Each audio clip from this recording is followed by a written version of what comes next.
अस्सलाम वालेकुम, मैं हूं मरियम नवाज़ और आज तारीख है 18 अक्टूबर 2024। सुप्रीम कोर्ट ऑफ पाकिस्तान में इस वक्त मौजूद हूं। गो कि सुप्रीम कोर्ट ऑफ पाकिस्तान में आज कोई बड़ी एक्टिविटी नहीं है, लेकिन एक्टिविटी इसके बराबर की एक बिल्डिंग में और इसके सामने इलेक्शन कमीशन ऑफ पाकिस्तान में है।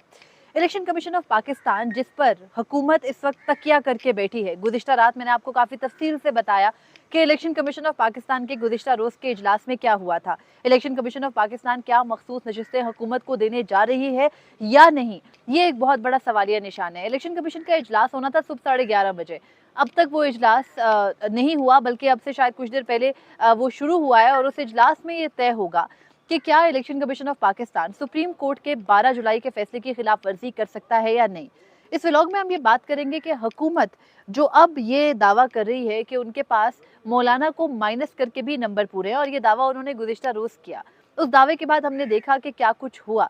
तो हुकूमत का ये दावा, दूसरी जानिब इलेक्शन कमीशन का इजलास और आईनी तरामीम क्या मुमकिन हो सकेंगी या नहीं हो सकेंगी। मेरा एक कंसिस्टेंट स्टैंड रहा है, कंसिस्टेंट व्यू रहा है। मुसलसल तसलसल से आपको ये बताती रही हूँ कि ये आईनी तरामीम नहीं हो सकती, किसी सीधे तरीके से मुमकिन नहीं है, किसी कानूनी तरीके से भी मुमकिन नहीं है। और जब आइन और कानून को तोड़कर ही आईनी तरामीम ने होना है, तो फिर आप देख सकते हैं या सोच सकते हैं कि उन आईनी तरामीम की वक़्त या उनकी हैसियत क्या होगी। आईनी तरामीम से मुतालिक हुकूमत सरगर्म आज से नहीं है, सितंबर से है। सितंबर के वस्त में एक ऐसे मुसव्वदे को पास करने की कोशिश की गई थी जो किसी के भी इल्म में नहीं था। लेकिन फिर क्या हुआ, 14 और 15 सितंबर का जो दिन था, आज भी हम उसी दिन की रिपीट टेलीकास्ट देख रहे हैं। लेकिन आज फ़र्क ये है कि हुकूमत कोई एडवेंचर करने के बजाय सीधा सीधा अपने आकाओं का मुंह देख रही है कि वो किसी भी तरह से उनको वो मखसूस नशिस्तें पकड़ा दें और उसके बाद वो आईनी तरामीम कर बैठें। आज के दिन का अगर आपको एक क्विकली मंजरनामा रखूं, कल रात जिस वक्त हमारी बात हुई और उसके बाद मौलाना फजलुर रहमान और पाकिस्तान तहरीक-ए-इंसाफ की मुश्तरका प्रेस कॉन्फ्रेंस हुई। उस मुश्तरका प्रेस कॉन्फ्रेंस में मौलाना फजलुर रहमान ने सीधा पैगाम दिया हुकूमत को और मुक्तदिर हलकों को कि अगर तो आपने मेरे साथ भी बदमाशी करनी है तो उसका जवाब बदमाशी ही की सूरत में आएगा।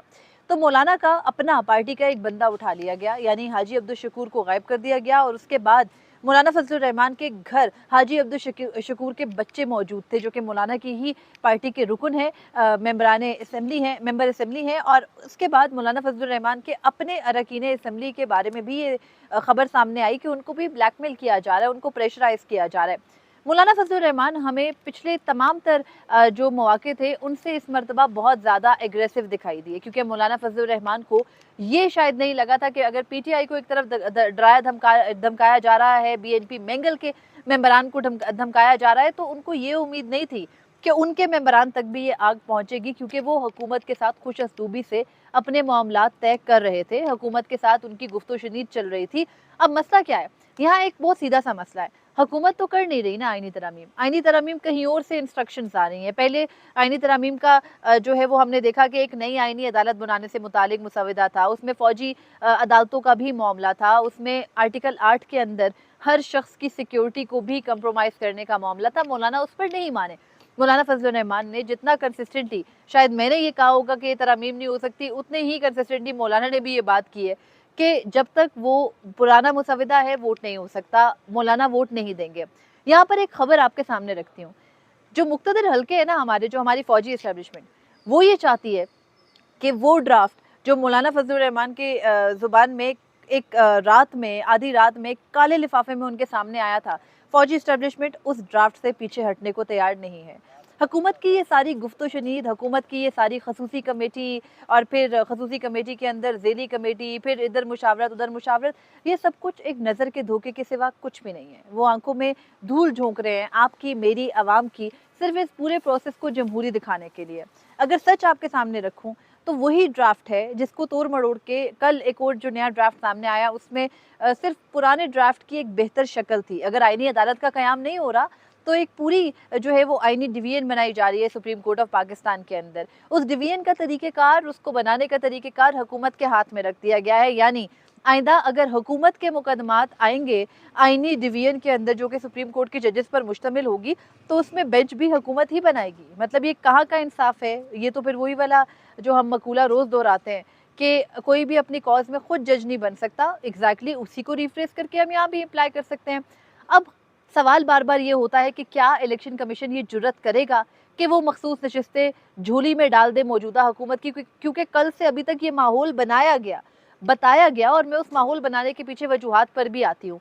मेरी अक्ल और समझ के मुताबिक और मेरी जो अभी तक की असेसमेंट या सोर्सेज से बात है, उसके बाद इलेक्शन कमीशन खुद बिल्कुल भी नहीं चाहता कि ये मखसूस नशिस्तें हुक्मरान इत्तेहाद को दी जाएं, क्योंकि इलेक्शन कमीशन के अपने, क्योंकि इलेक्शन कमीशन 5 मेंबरान होते हैं, इलेक्शन कमीशन और 4 सूबाई मेंबरान, उन मेंबरान की जानिब से भी 2 ने तो क्लियरली कह दिया। पहले एक जो सिंध से मेंबर थे वो तो पहले दिन से कह रहे हैं, रोज़े अव्वल से, कि पीटीआई को ये नशिस्तें नहीं मिल सकती, बाकी जमातों को भी नहीं मिल सकती। अब बाकी मेंबरान भी ये कह रहे हैं कि हम सुप्रीम कोर्ट ऑफ पाकिस्तान के 8 जजेस, जिनमें के मुस्तकबिल के 4 चीफ जस्टिस हैं, उनके फैसले को वॉयलेट नहीं कर सकते, बाकी जो जमातें हैं उनको नशिस्तें नहीं मिल सकती। एक बहुत बड़ा मसला ये है कि इलेक्शन कमीशन ऑफ पाकिस्तान को स्पीकर के खतूत में ये कहा गया कि आप रिलाई करें जो मौजूदा कानून इलेक्शन एक्ट में तरमीम है जो पार्लियामेंट ने 9 अगस्त को की थी उस पर। इलेक्शन कमीशन उस पर रिलाई कर भी देता है। इलेक्शन कमीशन अब तक जिस एक रूल 94 के ऊपर तकिया किए हुआ था उसको सुप्रीम कोर्ट ऑफ पाकिस्तान ने कलअदम करार दे दिया। पार्लियामेंट ने उसका तो बराबरी पर कोई कानून नहीं पास किया। तो जब इलेक्शन कमीशन के पास वो बेसिक इख्तियार ही नहीं रहा जिसके जरिए उन्होंने पहले जो सुप्रीम कोर्ट ऑफ पाकिस्तान के हुक्म से भी पहले पेशावर हाई कोर्ट से जो वैलिडेट हुआ हुक्म इलेक्शन कमीशन का पीटीआई को मखसूस नशिस्तों से या एसआईसी को महरूम किया था, तो वो जो एक पावर थी इलेक्शन कमीशन की उसको तो सुप्रीम कोर्ट ऑफ पाकिस्तान ने कलअदम करार दे दिया। अब ये सवाल है कि अगर इलेक्शन कमीशन ऑफ पाकिस्तान जो सुप्रीम कोर्ट के फैसले की वॉयलेशन है, हम एक सिनेरियो पर बात करते हैं, वो कर लेता है, कर ही लिया जाता है, ये इतना ही उनके लिए आसान होता, तो मैं आपके सामने सिर्फ ये एक समझ के लिए बात रख रही हूँ कि फिर क्या होगा। सुप्रीम कोर्ट ऑफ पाकिस्तान के 8 जजेस, जिनके हवाले से गुज़िश्ता रात भी मैंने ये बात कही कि वो जजेस अब भी इस फैसले पर उनके पास एक टूल आ जाएगी, एक वजह आ जाएगी मुतहर्रिक होने की। अगर मौजूदा निज़ाम के लिए, मौजूदा इलेक्शन कमीशन के लिए और मौजूदा हुकूमत के लिए इतना आसान होता ये आईनी तरमीम करना, तो फिर मैं आपको बहुत क्लियरली बता रही हूँ कि उन्होंने 1 महीना पहले कर ली होती, ये मुमकिन नहीं है। लेकिन अभी एक खबर ये भी है कि वो तमाम अरकान असम्बली जो कि अरकान असम्बली मुंतखब हो गए थे पीटीआई की दी गई माल गनीमत की रिजर्व सीट्स पर, उन सबको इस्लामाबाद लाकर बिठा दिया गया है। यानी प्लान ये है कि इधर से इलेक्शन कमीशन ऑफ पाकिस्तान ने मखसूस नशिस्तें हमें देनी है, उधर से हमने उनको नोटिफाई करना है, फ़ौरन से उनके हल्फ लेने हैं और आईनी तरमीम पास करा लेनी है। यानी इतना तेज़ तरीन ये काम करना है, ये इतना मुतनाज़िर रहे कि किसी तरह से हमारे आका कहीं हमारे ऊपर बंदूक चला ना दें, कहीं हमारी हुकूमत चली ना जाए। यानी आप मौजूदा निज़ाम का, मौजूदा हुकूमत का हाल देखें कि जो पहले फॉर्म 47 की जो है वो एक गैर कानूनी और गैर आईनी तरीके से आकर इक़्तिदार में बैठे और अब वो अपनी उस इक़्तिदार की हवस में, उसकी लालच में ऐसी तरमीम करने जा रहे हैं जिनसे ना सिर्फ आइन का बुनियादी ढांचा जो है वो पूरे का पूरा ख़राब हो जाएगा और वो पूरे का पूरा आप कह सकते हैं कि एक तरह से ज़मीन बोस हो जाएगा, बल्कि और अब जो ये तमाम तर आइनी तरामीम है इनके बाद इस हुकूमत की अपनी भी कोई वक़्त नहीं रहेगी। दुनिया आपके ऊपर, यूएन का जो है वो जो आज़ाद अदलिया और लॉयर्स के हवाले से फोरम है जो उनके रिपोर्टर है, उन्होंने यूएन को रिपोर्ट में कहा है, आपकी हुकूमत पाकिस्तान को लिखा है कि आपकी ये 26वीं आइनी तरमीम बुनियादी इंसानी हकूक़ से मुतसादिम है, उन तमाम तर चार्टर से जो आपने इंटरनेशनली साइन कर रखे हैं उनकी भी खिलाफ वर्जी है। लेकिन उसके बाद भी ये हुकूमत पीछे नहीं हट रही। वजह क्या है? वजह ये है कि जो मिलिट्री इस्टेब्लिशमेंट है वहाँ पर अनाओं की जंग है, वहाँ पर एक शख्स की अना है जो ये चाहते हैं कि किसी भी तरह से ये आइनी तरामीम हो। वो जज जो उनको पसंद नहीं है, गो कि उन जजेस ने अभी तक खामोशी रखी है, अगर वो जज एक कदम भी, एक स्टेप भी ले लेते ना जितना प्रेशर उनके ऊपर था, तो वजह बनाकर ये आइनी तरामीम की जाती। शायद फिर मैं और आप भी कहते कि भाई इन जजेस को जुडिशल एक्टिविज्म में, जुडिशल पॉलिटिक्स में उलझने की क्या ज़रूरत है, लेकिन वो जजेस नहीं बोले।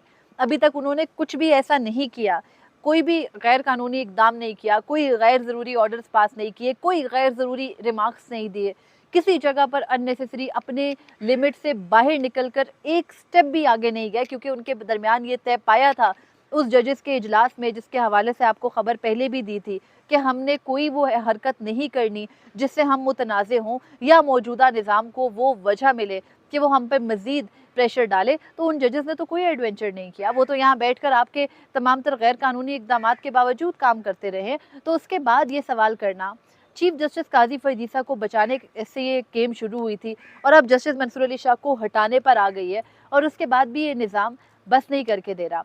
अब आज के दिन में सुबह 11 बजे 11:30 बजे इलेक्शन कमीशन ऑफ पाकिस्तान में मखसूस नशिस्तों से मुतालिक इजलास था, जो कि इलेक्शन कमीशन का नवा इजलास था। 9 इजलास आज के दिन में पूरे होंगे इस एक मामले पर कि कैसे सुप्रीम कोर्ट ऑफ पाकिस्तान के 3 ऑर्डर्स की खिलाफ वर्जी की जाए। 12 जुलाई का ऑर्डर, 14 सितंबर की वजाहत और फिर 23 सितंबर का तफसीली फैसला। इलेक्शन कमीशन के मेम्बरान ने बैठकर तय करना है, पूरे मुल्क की नजरें उन पर है, वो अब जाके बैठे हैं और अब जाकर उनको वक्त मिला होगा। इससे पहले वो एक मुकदमे की समाअत कर रहे थे। उसके बाद जो इलेक्शन कमीशन ऑफ पाकिस्तान का इजलास है, उसके साथ काबीना का इजलास था। काबीना के इजलास को भी इलेक्शन कमीशन के इजलास के बाद रख लिया गया। खसूसी कमेटी का इजलास था, उसको भी खसूसी कमेटी के इजलास को भी 3 बजे कर दिया गया कि भाई इलेक्शन कमीशन खुदा के लिए हमें नशिस्तें दे दो, ताकि हम बैठकर कोई फैसला करें कि क्या हमने बाकी जमातों से मुशावरत लेनी है या फिर हमने इस ड्राफ्ट को फाइनलाइज करके लोगों को बताना है कि देखो ना, खसूसी कमेटी में बैठकर हमने ड्राफ्ट फाइनलाइज किया। बेशक आज उसमें पीटीआई जो या मौलाना जो है वो बैक ऑफ कर गए, लेकिन हमने तो उसमें अपना जमहूरी अमल पूरा किया। अब उसके बाद इजलास जो सेनेट का 2 बजे होना था, कौमी असम्बली का 6 बजे होना था, तो सेनेट के इजलास को भी 6 बजे तक ले जाया गया और कौमी असम्बली का इजलास आप इमेजिन कर सकते हैं। सेनेट का इजलास पहले इसलिए किया जा रहा है कि बीएनपी मैंगल के भी सेनेटर्स मैनेज हैं, पाकिस्तान तहरीक-ए-इंसाफ के भी सेनेटर्स हैं और उसके अलावा जो मौलाना के भी 2 सेनेटर्स के हवाले से क्लेम किया जा रहा है कि उनको मैनेज कर लिया गया है। तो वो जो अगवा, ठीक कहते हैं पाकिस्तान तहरीक-ए-इंसाफ वाले कि ये अगवा बराए तरमीम है, तो वो जो अगवा बराए तरमीम है उसके तमाम तर जो मगवी हैं उनको लाकर पेश किया जाएगा यहाँ पर कि आइए वोट कीजिए और फिर सेनेट से पास हो जाएगा तो कौमी असम्बली में तो मसला नहीं है ना, इलेक्शन कमीशन ने मखसूस नशिस्तें दे देनी है। इस तरीके से ये निज़ाम चलाया जा रहा है और उसके बाद भी लोग इस निज़ाम की हिमायत में बात करते हैं। मुझे अफ़सोस होता है, शायद अपने ऊपर भी होता है कि हम भी कभी-कभी कोई ना एज दे जाते हैं। हम सोचते हैं कि नहीं, हम साफ़ ही हैं, हमारे इमोशंस ठीक है, हमारे इमोशंस बीच में नहीं आने चाहिए। ये सब वो चीज़ें हैं जो इस वक्त ऑन रिकॉर्ड हैं और उनके ऑन रिकॉर्ड होने पर ही मैं बात कर रही हूँ। आज जो मौलाना फजलुर रहमान के घर बिलावल भुट्टो, उसके बाद वज़ीर-ए-आज़म पाकिस्तान, अगर आप इतने ही शफाफ तरीके से वज़ीर-ए-आज़म बनकर आए हैं और आप बिलावल भुट्टो इतने ही शफाफ तरीके से हुकूमत में हैं, तो उनको क्या ज़रूरत थी 13 नशिस्तों वाले मौलाना के घर पे आधी रात को जाकर उनके दर पर बैठकर उनको मखसूस नशिस्तों के लिए मनाने की। और मौलाना फजलुर रहमान जिन्होंने दुरुस्त कहा कल अपनी प्रेस कॉन्फ्रेंस के आखिर में कि मैं तो पूरा मुल्क चला रहा हूँ, तो उनकी जानिब से ये पैगाम आना कि पहले मेरे सेनेटर्स को छोड़ो तो बात होगी, मुझे लगता है वो भी गैर ज़रूरी है। भाई जब आपके घर पर डाका डालने की बात आ गई, आपके घरों तक ही आग पहुँच गई है, तो फिर आप इफ़हाम तफ़हीम की तरफ मत जाएँ, साफ सुथरा इनकार कीजिए। क्योंकि मौजूदा निज़ाम में अगर मौलाना फजलुर रहमान या पाकिस्तान तहरीक-ए-इंसाफ इस हुकूमत की किसी भी तरमीम पर कर रहे होंगे वोट, तो भी वो एक तस्लीम कर रहे होंगे इस हुकूमत को भी। तो अब देखना है, आज 18 अक्टूबर है, आज तक इमरान खान से मुलाकातों पर भी पाबंदी थी और इन 8 दिनों में निज़ाम को मैनेज करने की हर कोशिश की गई। इन 8 दिनों में नहीं, बल्कि 4 अक्टूबर के बाद से जब पीटीआई लौटी तो उसके बाद से अभी तक बहुत कोशिश की गई। इस वक्त मुल्क में मुख्तलिफ एहतजाज भी चल रहे हैं, लेकिन हुकूमत वक्त की ज़िद है अपने आका की मंशा पर को पूरा करके ये आईनी तरामीम करना। देखते हैं इसमें उनको कामयाबी कितनी मिलती है। लेकिन मेरी इत्तला के मुताबिक इलेक्शन कमीशन में डिवाइड है मखसूस नशिस्तों के मामले पर, और अगर इलेक्शन कमीशन ये मखसूस नशिस्तें मौजूदा हुक्मरान इत्तेहाद की झोली में अब भी डालेगा, गो कि उन्होंने अभी तक 8 इजलासों में नहीं डाली और ये भी इम्कान है कि वो आज भी ना डालें, तो अगर इलेक्शन कमीशन ये मखसूस नशिस्तें देता है अपने इन्हीं हुक्मरान इत्तेहाद को, जिनकी हुकूमत की जो लीगैलिटी है वो मैं आपको ऑलरेडी बता चुकी, तो उसके बाद ये कहना या ये इमेजिन करना हम सब के लिए ही कोई बहुत मुश्किल नहीं है कि मुल्क में हालात क्या होंगे। स्टूडेंट सड़कों पर हैं, पीटीआई सड़कों पर है और फिर हमने देखना है कि मौलाना फजलुर रहमान जिनके पास चारों सूबों में फोर्स है वो भी आ सकते हैं और आप आवाम के अंदर भी बाकायदा ये नफरत पैदा कर रहे हैं। हम सबको पता है नाइनी तरामीम की क्या वुकत होगी। पीटीआई और मौलाना भी अगर इनके लिए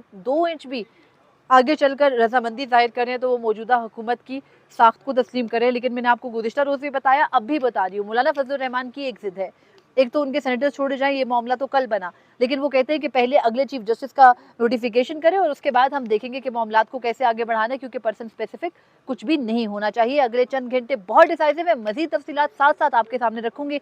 अब तक के लिए इतना ही था, मुझे इजाज़त दीजिए, अल्लाह हाफिज़।